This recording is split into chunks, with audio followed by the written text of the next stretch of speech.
Hey everybody, welcome back. Northernlion plays The Binding of Isaac AFTERBIRTH Plus. Would you look at that? It's crazy. 7 wins in a row already. Most of which, I mean, with the exception of that lost run, have been pretty nice. This looks like a Zazel to me. Oh my god. How did they know I was a little pinched for time today? That's so nice of them. FRZTX6R9. A Zazel. Probably don't need to tell you. There's like, when it comes to random runs, at the very least, there's like, there's a best case and a worst case. And they're inversely proportional to the strength and the likelihood of winning with each character. So the best case for the viewer is that we random the Keeper. The Lost is also fun. Not, like, the odds of losing as the Lost are lower than they've ever been, as demonstrated by that video that we had, like, you know, a week ago now. But the odds of winning as the Keeper are probably, like, under 50% maximum. Like, if we won as the Keeper 2 times in a row, I would be like, we beat the odds.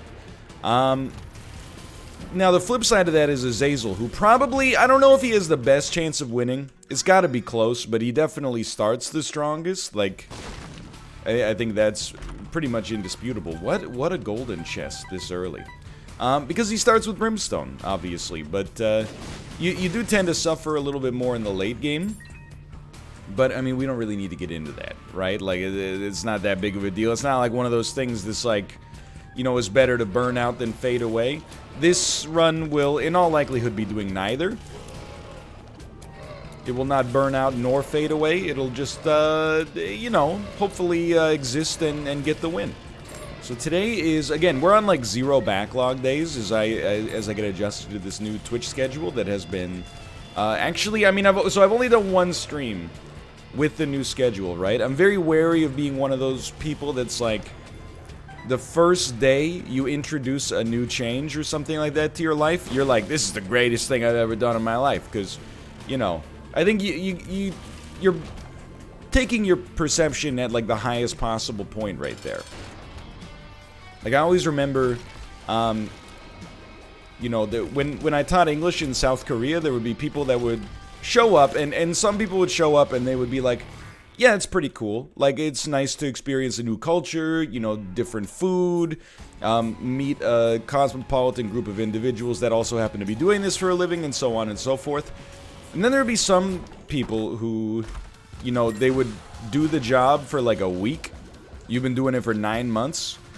And they're like, this is amazing. I don't understand why everybody doesn't just move to Korea and teach English. And like, people here are so nice, and the food here is so good, and everything's like so cheap, and it's pretty healthy for you, and so on. And you're like, yo, just relax. Like, don't get me wrong, it's got its positives, but at the same time, you know, like, wait till a kid poos his pants in class or something like that before you start to say that this is the greatest job of all time. You know, like, act like you've been there before. That being said, new schedule, but working out very nicely so far. I have kind of just feel like a little invigorated, which is the kind of energy you want to bring into a new year. It is it's Sunday today, January the 3rd, 2021. 2021 officially starts tomorrow, as far as well, I guess it officially started, you know, midnight, January 1st.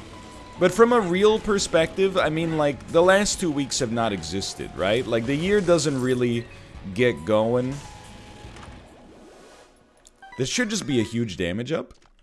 Oh, God. Okay, so it's, I mean, it's really good. It's also just, like, a little scary. Yeah, I don't really know how to approach this, but we should crush. Let's just leave it at that. I would say don't shoot, and then actually just treat this like Ipecac. So, like, you know, you'll be able to shoot on occasion, and if you get the chance to charge up a shot, your charge shot is going to absolutely wreck enemies. Like, it's not even going to be a contest. But even just the Ipecac shot itself will also slap. And hopefully getting a fire rate under 99 will actually help us out a lot. I mean, look, if you're gonna go for a meme run at this point, and I would say we are like demonstrably on a meme run. then let's let the meme run roll, you know? Don't really need to go, well, really, to the shop, or, well, we might as well peep the shop. Hold on, give me a sec here. Secret room. Central Park. We love it. It worked out exactly the way we wanted it to go. But yeah, basically what I mean by that, I'm not saying, you know, if you had something happen to you, like in your life between January 1st and the 3rd, that it doesn't count. Merely, you know, what I'm suggesting is that, because you had, like, Christmas fell on a Friday, and then, you know, Boxing Day was on a Saturday, which meant that in Canada, at least we got Boxing Day off for the Monday, and then you work, like, Tuesday, Wednesday, Thursday, and then Friday is New Year's Eve, or maybe Friday was New Year's Day. I can't see. This is what I mean. Like, I don't even know what's going on right now. But officially, you know, once January 4th rolls around, that's like, things are getting started back up. Looking forward to 2021 so far. I mean, like, you only have one option, right? Like, you could either look forward to the year, or you could not look forward to the year. Obviously, like, there's... I mean, the same way people are like, the year's not gonna fix all the problems that we have with 2020 just because the calendar is rolled over. Yeah, no, I, like, understand that. Like, I'm not 4 years old, but, like, at the same time, you know, the year is also not responsible for the problems that you had in 2020. You know what I mean? If you're like, oh, I'm kind of looking forward to seeing how things go down in 2021, you're like, oh, really? Would you consider yourself a big fan of the pandemic? No, I'm just saying, like... You know, I'm choosing to be, slightly optimistic. Not even optimistic with the face of, like, oh, I think everything's gonna turn out alright. Just like, you know, it's got a chance. That's where I'm at. I don't know how I even got on to this discussion so quickly. I was just about to talk about how we have, like, 0 backlog. And now I'm out here standing the pandemic? How did that happen, man? I don't think we need double mega. I think we'll buy as many spirit hearts as we can muster. This one is like... I mean, we're Azazel with mega. If you could concoct a run that there is no reason to watch, I think we've done it. But yeah, I must confess, I have absolutely no anecdotes at my disposal today. None! None. I was trying to think, like, when was the last time I actually left the home?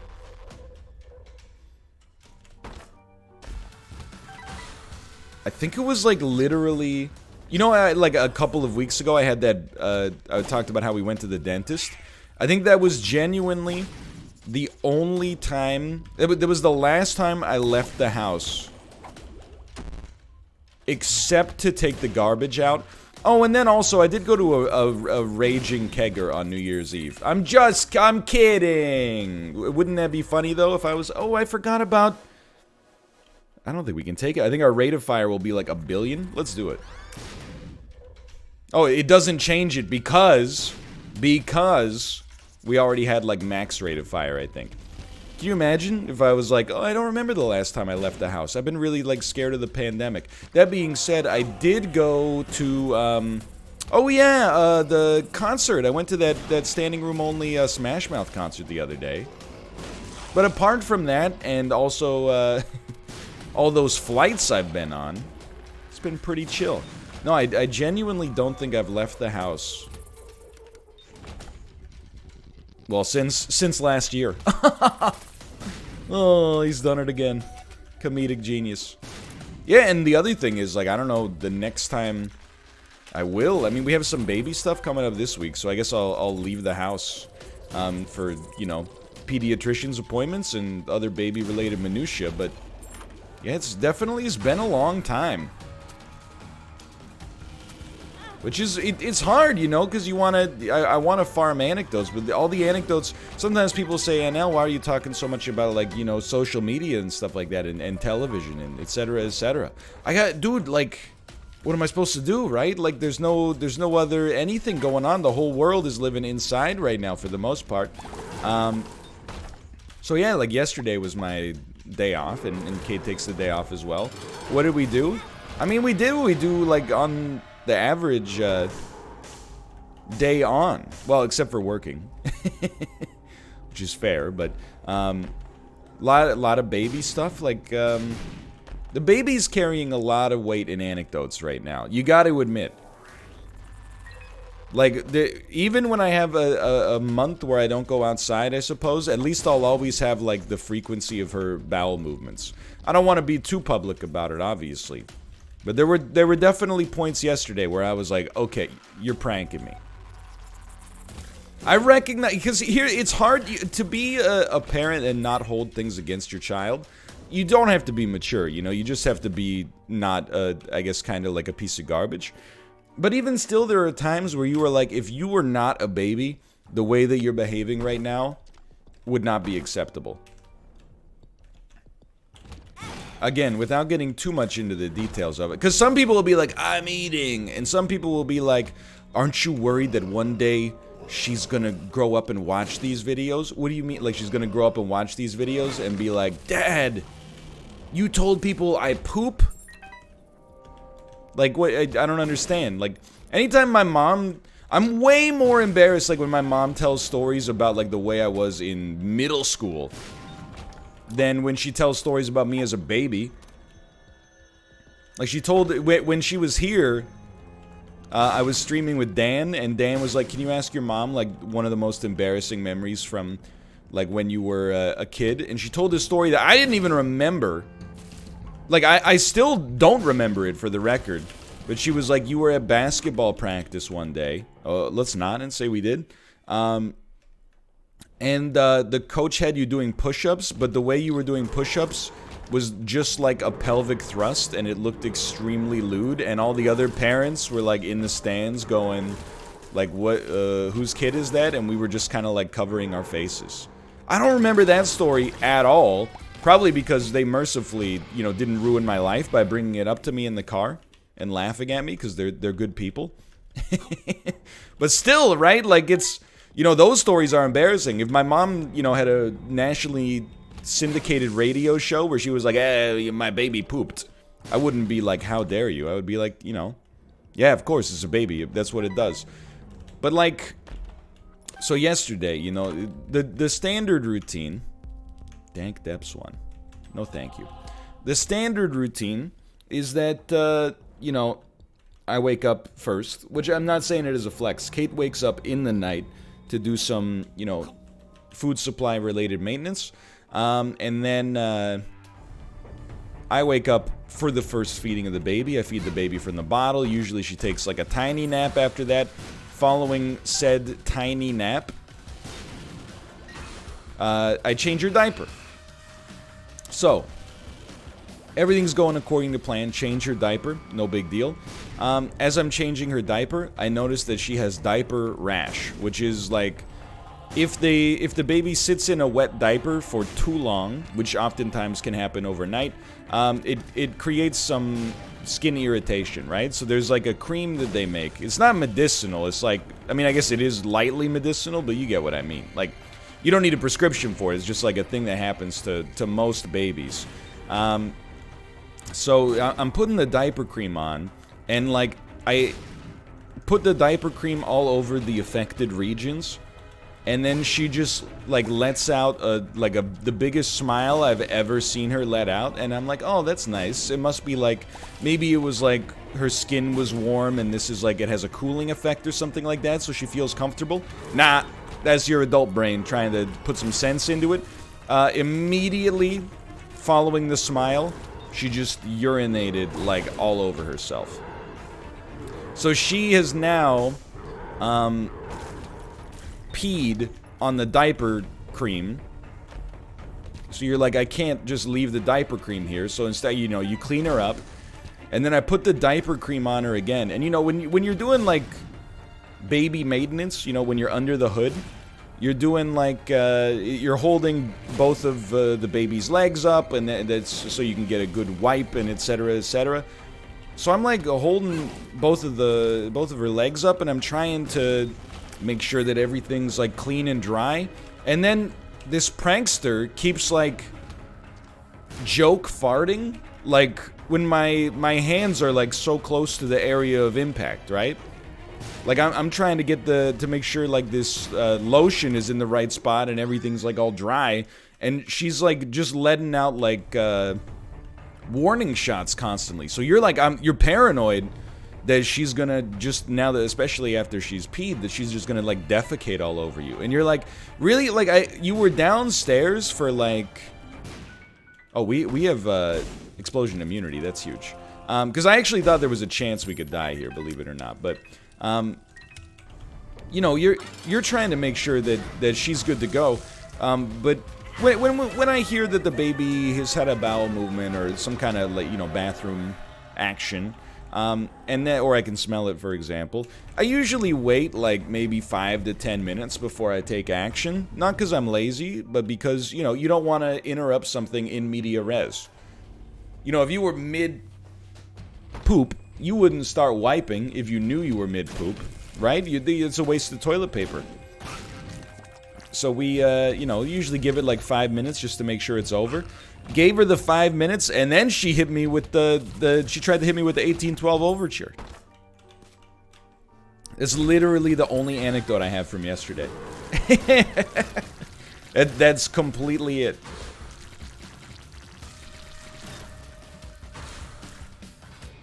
That's all I got. Apart from that,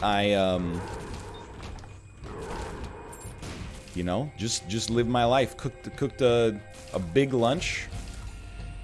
Because what else are you gonna do on your day off, right? Like, that's one of my favorite parts of why I use the key there. Like, my brain is still, I'm on that 1 cup of coffee right now. I think I'm gonna need a second one before we start the stream today.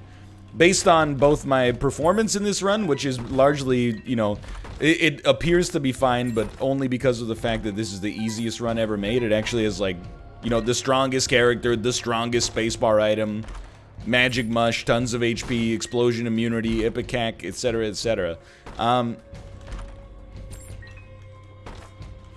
But that's like one of my favorite parts of a day off. Like the other part of a day off that I like is Sunday to Friday. I always feel like a little rushed, and that leads to you taking less pleasure in like day-to-day things. But also, like, in doing maybe sometimes a sloppier job, you know? But on Saturday, when you're not rushed, you know, when you're not like, oh, I gotta get dinner done by 7:30 so that we can start eating at 7:35, we'll be done by 7:50, I can run the bath will be ready by 8, and then, you know, you're constantly on a schedule. On your day off, oh man, I was like, it took me like 45 minutes to make this lunch that we'd gotten from one of those like meal delivery services, and I was like, if it takes an hour and a half, doesn't bother me. Like, I'm at that level of approaching middle age, I guess, where I was like, I could cut green peppers all day. You know what would be a fun pseudo tier list is a power ranking of vegetables based on how fun they are to chop. Oh, I wasn't gonna do this, but now that I see who you are, I am. Who do you think you are? I am, by the way. Like, in terms of vegetables that are fun to chop, it's not always the same vegetables that are fun to eat. I will let you know that. Like, onions are maybe, when you get good at them, they're the most fun vegetable to chop, right? Because it's a sphere, but if you slice it in half, it becomes like 2 domes. And the dome, and any vegetable that has a flat bottom, or can be easily pivoted to have a flat bottom, is the perfect vegetable to cut. Like, if you ever watch cooking shows where a chef cuts an onion, I'm not at that level. You know, I've watched like YouTube videos about how to cut onions, and oh, you're supposed to leave like a little bit of the root attached so that when you do your slices, they stick together, and then at the end you cut the root off and all the diced onions just fall apart. I don't have that level of success most of the time with my onion chopping, but it's still like the most fun vegetable to chop. And then, like, following that, I'm trying to think of like, I'll also tell you, actually, the best vegetable to chop are herbs and leafy green vegetables. Because literally when you chop those, it's like, you know, you just bunch them up and then you slice. Like, they cut like paper because they basically, you know, I don't want to get too much into the Chessie Nespa and pipe, but compositionally they kind of are paper. And then, like, Oh, if not all of the parsley leaves are even. Oh no, not all of the parsley leaves are even. Like, that's why they say roughly chopped, because you got to be like some kind of. You got to be like a Hannibal Lecter if you're gonna make sure your parsley is exactly homogeneous. Let's not die here, by the way. Let's suck that up. Ooh, baby. Okay, let's not die here was what I was saying. Because, like, we are on low HP. The rate of fire is starting to rear its ugly head. So let's just open a room, throw one bomb in there, and then run away. Wait for your tears to be ready. There's another bomb. Wait for your tear to be ready. Look at that. Okay, better. There are some vegetables that are not that fun to cut, but are very fun to eat. Like, it's not, like, I love potatoes. Chopping potatoes, oh my god. It's not that bad. Like, it's not like you wouldn't understand how to do it. But it is, like, it's not, they're, you know what? More fun to chop versus more fun to eat. Potatoes are more fun to eat. Like, they might be at the opposite end of the spectrum. I kind of, like, I've chopped, I don't even know, tens of thousands of... Well, no, that's like a garlic clove a day since birth. But I don't know. Like, I've definitely chopped thousands of garlic cloves. I know how to do it. I'm fairly efficient at it. This is the 6th time I've done it, and I've become increasingly efficient at it. But garlic is not that fun to chop. You know, when the garlic's a little sticky, it sticks to the knife. You gotta brush it off the knife. You know, as you mince it, pieces go flying. You gotta regroup them. It's not as fun to chop as an onion. Or a potato, for that matter. Anyway, I don't know. This is apparently what the Isaac series has become. What's the most fun vegetable to chop? I still think it, like, maybe you would consider it an unfair choice, but I still think parsley is close to the top of the list. If parsley doesn't count, then I think you gotta go onions. Anytime you... Come on, man. Anytime you see chefs doing, like, a cutting race, it's always onion. They're never like, who can chop the most green peppers? Because that's like, you gotta, you know, you gotta slice the top off and then, you know, roll it around so you can get the seeds out easily. And, you know, then you gotta slice it, you know, down the side and kind of unfurl it. Like, it's a whole process.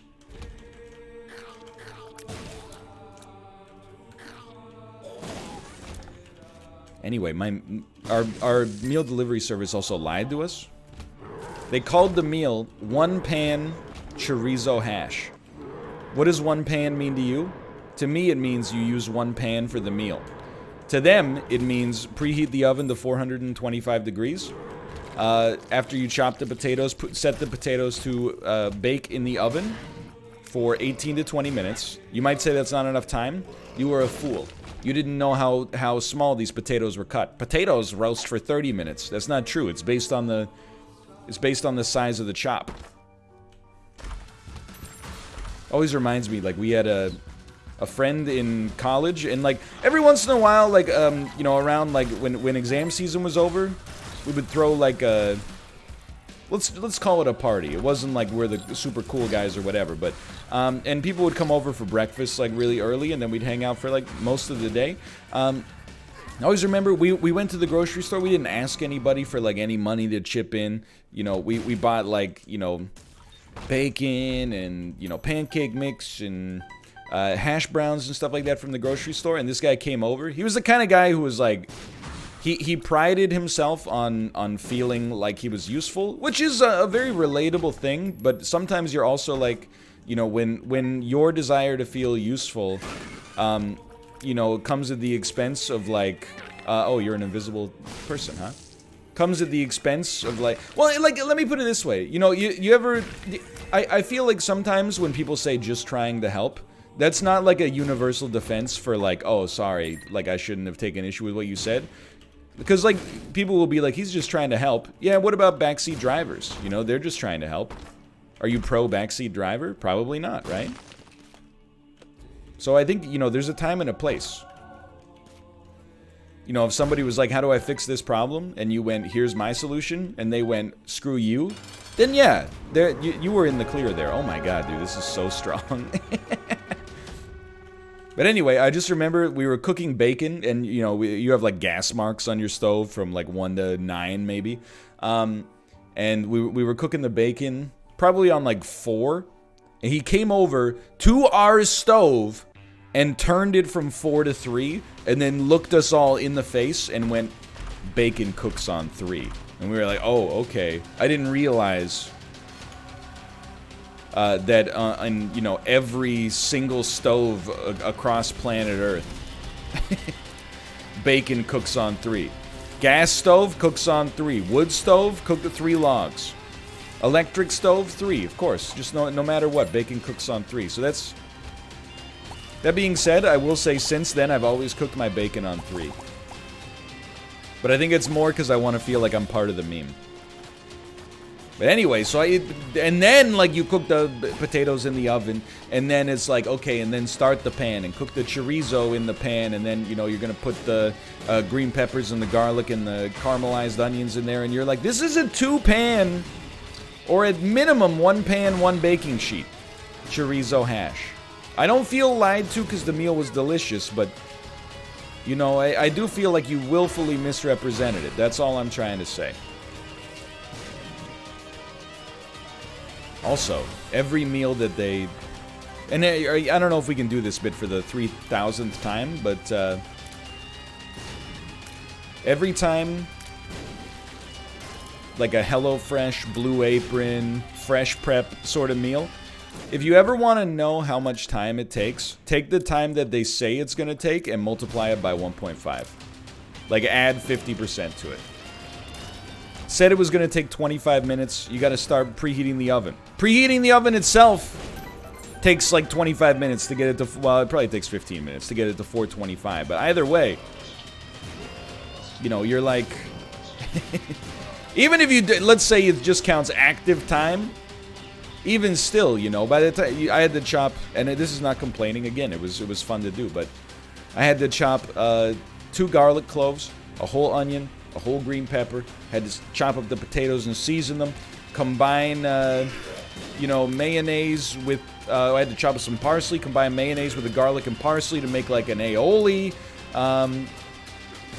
And then, like, that's just the prep work, and then you start cooking, and you start doing the math, and it's like, cook the green peppers for 3 to 4 minutes, then add the chorizo, cook for 3 to 4 minutes. Then, you know, dice the tomatoes, and then throw the tomatoes in. The tomatoes should cook until they blister. That's going to be about 3 to 4 minutes. And you're like, what the heck? There's 10 steps that take 3 to 4 minutes here. Anyway. Would I recommend the services known as Blue Apron? No. Why do we use them? Well, you know, there are advantages. I don't mean like it's not worth using. This is a little scary, man. All I mean is, like, for me personally, I'm not necessarily a believer. Because I do feel like you end up... Here's the thing. In the pandemic, it's been very nice to have them so that we can avoid going to the grocery store. I recognize there's ulterior means, you know, we could get our groceries delivered via Instacart or, you know, every grocery store has like its own delivery service now, but it does also save you on the planning of the meals to begin with. But you pay for it in convenience, you know, you pay bad restaurant prices, you know, like not haute cuisine. Like the meal, let me put it this way. The meals that you would get at a restaurant for the price of the meal that you get from Blue Apron would not be the same. Like, you would not get, like, you know, Parmesan-crusted salmon with fingerling potatoes. You would get, like, you know, carnitas burrito, no guacamole. Which is, again, like, also my platonic ideal for food, to be fair. By the way, still scared, for the record. Still scared. But you know, if we make it to the end, all we need is algaes. Or just not to get hit, and then we'll be fine. I have no idea where I am on the floor. Oh, we can still go up. We can still go up. Okay. That being said, you know, you're paying more of a premium by far than the grocery store, and the meals are sometimes smaller. But the main thing for me is, like, I don't get, like, who they're for. I think the way that I would look at those services is honestly, like, it's kind of like a cheap cooking class. Like, to give yourself some familiarity with the world of cooking. If you follow the instructions that you find in there, maybe it would be decent for that. But, like, apart from that is, like, you know, mostly it's just, hey, thanks for making sure we don't have to go to the grocery store. I don't know what happened this episode, but we did win, which is exciting. For now, thanks for watching. Hope you guys have enjoyed the episode. If you did, click the like button. Should mention as well, every day except Saturday, streaming 11 to 4 p.m. Pacific time at twitch.tv/Northernlion. Come check me out someday. Maybe you got me on the second monitor while you work from home or something like that. I'd be happy to join you. Apart from that, thanks for watching, and I'll see you next time. See ya!